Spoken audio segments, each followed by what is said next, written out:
The Monster in the Twilight. By Jorg. Chapter 13. Judgement.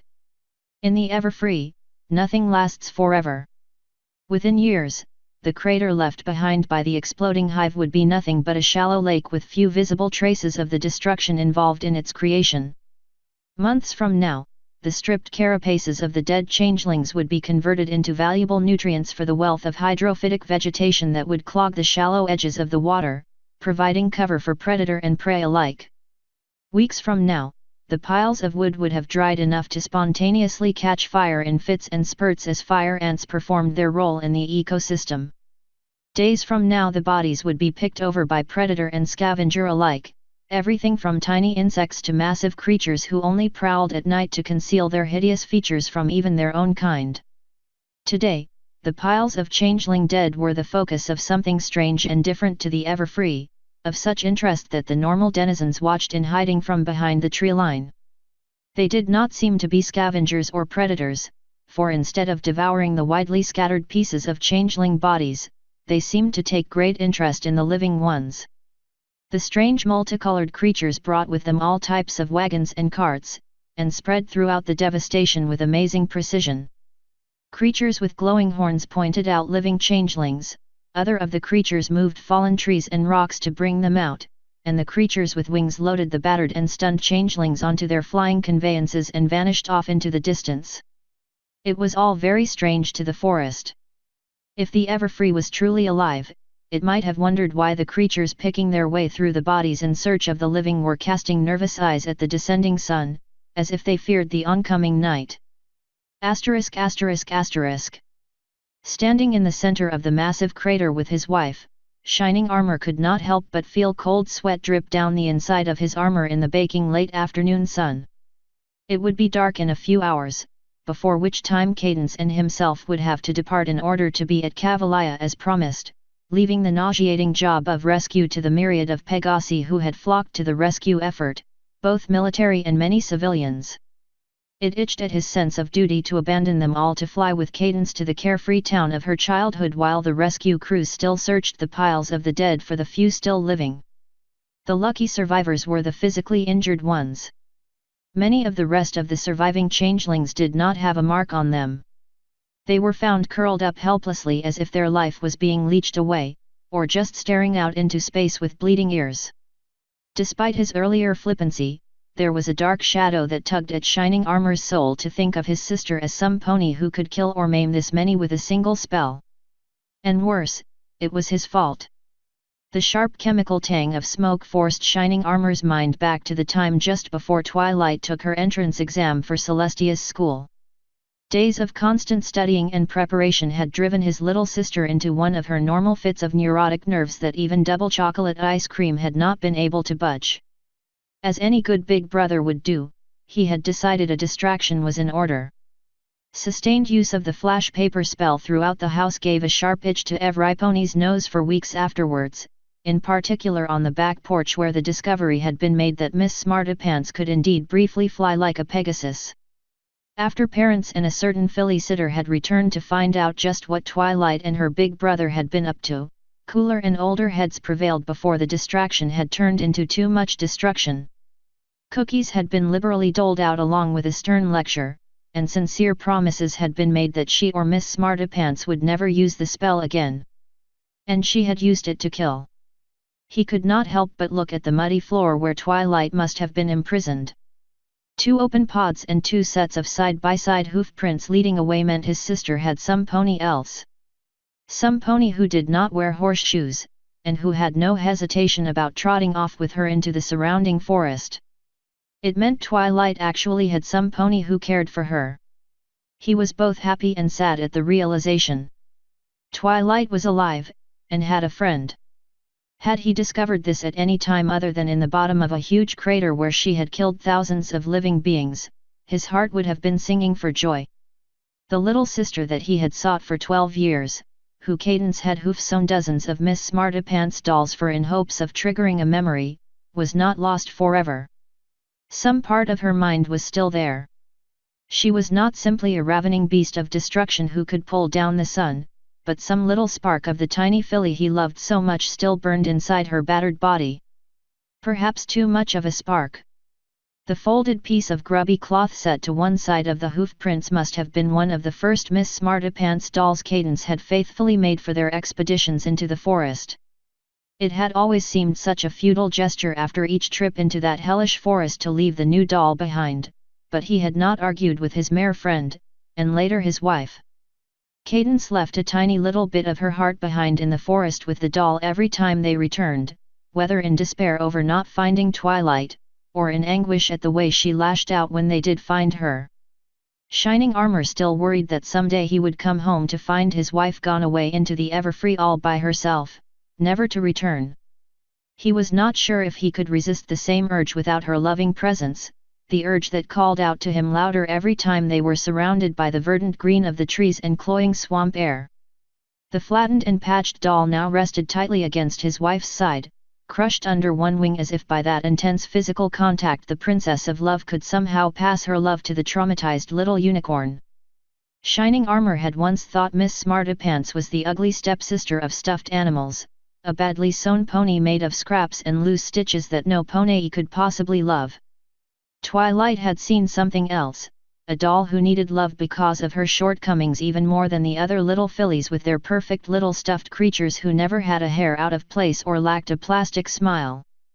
Other little fillies needed their dolls, Miss Smartpants needed her Twilight, to the extent that Shining Armor often had absent-mindedly forgotten that she was a doll when distributing cookies or treats.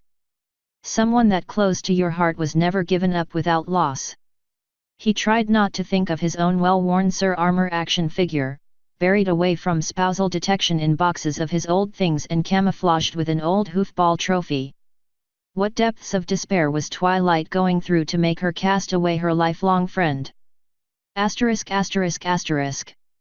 In a small clearing in the Everfree forest, a sufficient distance away from the craters so as not to have any obvious dead changelings scattered about, a small group of very different ponies did very different things.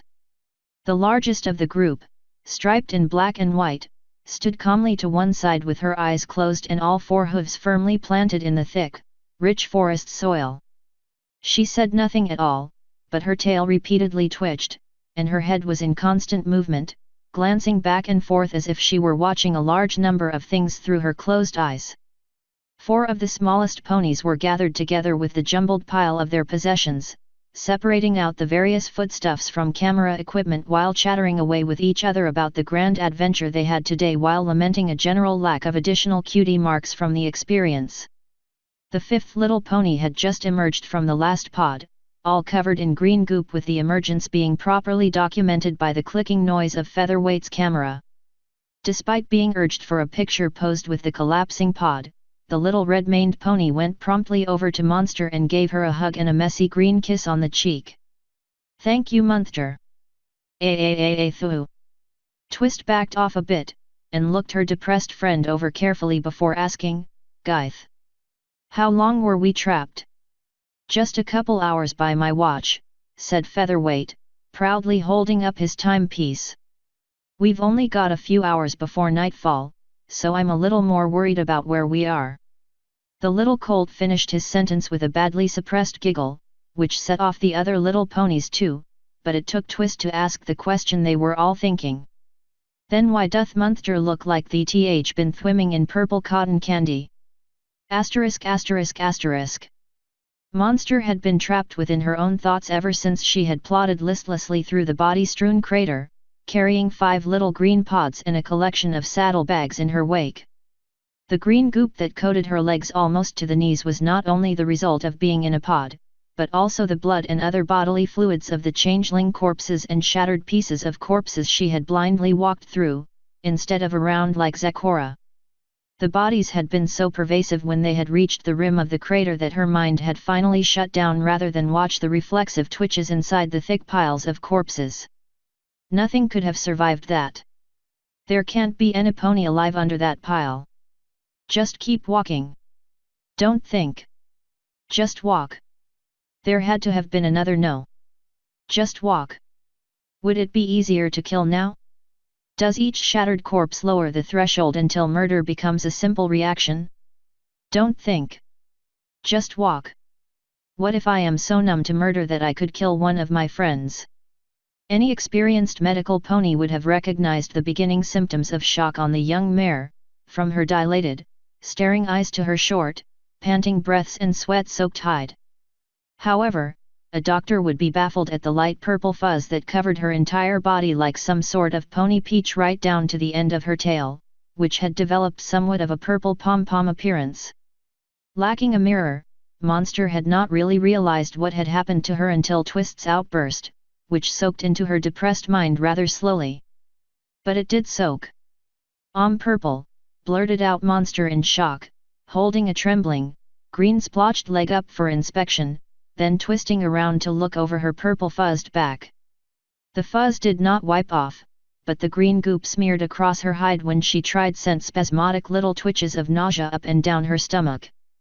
There was no obvious explanation for the fuzzy phenomena, and she could not bear to think of the origin of the green, sticky blood, so she quickly resorted to a technique that had stood her well for many years. One smeary and slightly fuzzy purple hoof gently prodded the silent zebra. "Mom!" The meditative zebra touched hooves with her adoptive daughter without opening her eyes. "Beloved flower, restrain your power. Please be calm without alarm. There is naught on you that shall cause harm." "Do you think it's from the green goop?" asked Apple Bloom, trying to get the last of the icky stuff off with leaves from a nearby tree. "What if we all turn fuzzy purple?" "Ew!" Sweetie Belle rubbed the leaves against her last few green splotches with renewed vigor, taking an additional bundle in her magic to enthusiastically wipe down the sections of her back she could not reach.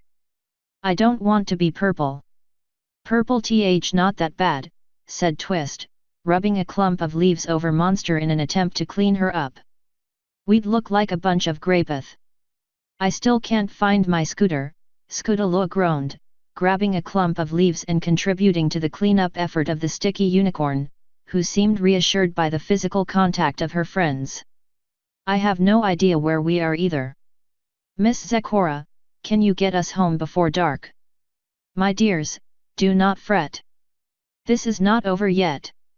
Flower did what she must to set us free, from inside that awful, horrible tree. Now you small ones we must return, before your fate your elders learn." A loud roaring hiss split the afternoon air, followed by a nearby weak scream of terror. Before the echoes had died out, Monster bolted through the forest in its direction, her horn lit up with a blinding violet aura. "Oh, no!" cried Zekora before dashing down the path after her wayward daughter, followed by 5 little ponies. ******. Once she looked up from the shattered copse of trees in which she had just struggled back to consciousness, Queen Chrysalis considered the bitter fact she was not having the day she planned. Not at all. Nothing in her plans included having nearly all of her children destroyed in one cataclysmic explosion, or her own well-battered and heavily punctured body being flung deeply into the forest. From the dull grating whenever she shifted positions, she was fairly certain all 4 of her legs were broken, the back ones during the explosion, and the front ones on what could only jokingly be called a landing. The explosion had ripped both of her wings off or at least broken them so badly they no longer worked, and the number of burning wooden splinters that had punched ragged holes in her rear carapace made it impossible for her to turn to look at the carnage. Not that it really mattered anyway. Even though shock had set in and enough nerve endings had been severed to keep her from screaming constantly in pain, the sensation of additional wooden stakes transfixing her vital organs when she crashed to the ground into the shattered trees made her numbly aware that once she had exhausted whatever small supply of love the hive mind could still provide, she was going to die in agony. Of course, the ever-free forest seemed ready to deny her even that mercy. "Oh, come on!" Queen Chrysalis glared up in disbelief from her dying spot, unable even to pull her punctured body off the shattered trees she was impaled upon. She could do nothing but stare in amazement at the huge beast who nearly blocked out the sun, looking back down at her with hungry, beady eyes. The Scorpio was an ancient celestial, created by unknown gods near the beginning of the universe from the primal building blocks of the very sky. No pony knew just why the 12 great stellar monsters were created. Perhaps they were pets of the original creators, or deeply meaningful symbols of the creation. Or maybe just leftover bits of the heavens given to their malicious children to create play toys. This one seemed to be taking out its fury on the surrounding trees, slashing its way forward with snips of razor-sharp claws, apparently quite angry at being woken up by the recent explosion. And it seemingly had just decided just exactly who was responsible for awakening it from a mere century or two of napping. Chrysalis was not aware of her screaming. To be fair, she was not aware of many things, because the changeling queen had her full and undivided attention focused on the giant starry scorpion who towered above her, and the huge claw that seemed to be taking so long to plunge down on her bleeding body. The claw that slowed to a stop, surrounded in a shimmering purple magic. "Ha! Bite me, you brainless beast," screamed Chrysalis in an unthinking rage. "My changelings will tear you limb from limb and feast on your eek." The poisoned stinger of the giant star beast lashed downward at the tiny speck of food that resisted being eaten. Perhaps a few stings would make it less annoying. Within the Scorpio's brain of star stuff were only a few primitive emotions. Anger. Eat. Sting. Grab. Sleep. It needed little else. Sleeping was out of the question after that horrible shaking rattled it around inside the comfortable hole it had dug just a few centuries ago. Anger filled most of its mind now. Eating was mostly an empty effort. Very few of the creatures of the forest even tasted good. The little bit of food that made such annoying noises was the exception. It smelled delicious. Raw forest loam sprayed in all directions when the giant Scorpio stinger smashed into the ground, deflected to just inches away from the changeling queen by a sparkling violet aura. With a deafening hiss, the giant beast stabbed again, and again, each time missing by inches. Gathering itself up, the Scorpio lashed out one last time with all its might, the glistening tail plunging down unimpeded at Queen Chrysalis only to sink into the bowl of a leafy forest giant held suspended over the helpless changeling. Chrysalis barely had time to utter a startled eep at the sudden appearance of the tree trunk, and the pointed end of the Scorpio stinger that protruded out the bottom mere inches away from her face, before the tree went spinning up into the air. Unable to free its tail, the Scorpio spun away after it, with clattering claws and angered hissing dying away into the distance as the two vanished over the horizon. Asterisk asterisk asterisk. Standing in the middle of the crater, a woolly-coated Pegasus dressed in slate-gray armor suddenly looked up into the air, and reflexively punched his commanding officer in his armored flank with a loud clang. "Captain Armor, do you see that?" Shining Armor and Cadence looked up from their discussion to see the giant star scorpion and attached tree soaring above the forest horizon and still gaining altitude. "Well, that's new." Asterisk asterisk asterisk. Still woozy from blood loss, Chrysalis turned her head to look at the changelings who rescued her, even as her pain-numbed mind finally managed to figure out just how large the star beast was, and how many changelings it would have taken to lift it, let alone throw it. It would have been a very large number, far more than the few hundred survivors she could still feel in the weak tingle of the hive mind. Instead of changelings, a single, familiar-looking unicorn stood a few feet away, with her eyes blazing white with power. Chrysalis missed the Scorpio already. "How did you escape the hive?" she started before the appearance of a zebra and 5 little ponies at the edge of the newly created clearing brought realization to her fuzzy thoughts. You're the one who blew up my hive." The changeling broke off into an agonizing coughing fit while the fuzzy purple unicorn just glared at her, breathing heavily. Finally, the unicorn muttered, "Bug hurt my friends." Chrysalis fairly snarled in response, "You killed thousands of my children." "You would have killed us," snarled Monster right back at her. "Only after extracting every single drop of love you could give, after years of pleasant dreams and joy." Chrysalis coughed wetly again, looking at the zebra and the little ponies standing nervously at the back of the new clearing. Turning back to the fuzzy purple unicorn, she lifted her chin up with a jerk. "Go ahead. Kill me in front of your little ones, and show them the blood of the one who wronged you. Bathe them in my blood, for all I care. I'm dying already." She coughed again and spat weakly. There is only one queen of the changelings. After I die, another shall take my place. We shall have our revenge for the deaths of my children, for my changelings shall never rest until you are dead and eaten. And your little friends too. So strike me or not, as long as one of my children live, our fangs shall be at your what are you doing. Above her, monster raised one hoof, stained with changeling goo and blood, and placed it almost delicately on the queen's chest. For a moment, the changeling queen thought the unicorn was simply going to force her body farther down onto the wooden stakes impaling her carapace to the forest floor, perhaps as a last act of cruelty.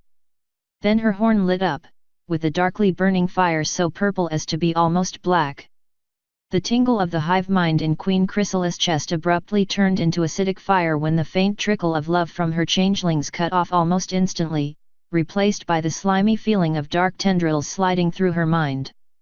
The darkness split, and split again, each of them slipping down a thread of the hive mind to the heart of a distant changeling, even as she felt one of the tendrils coil about her own dark and unrepentant heart.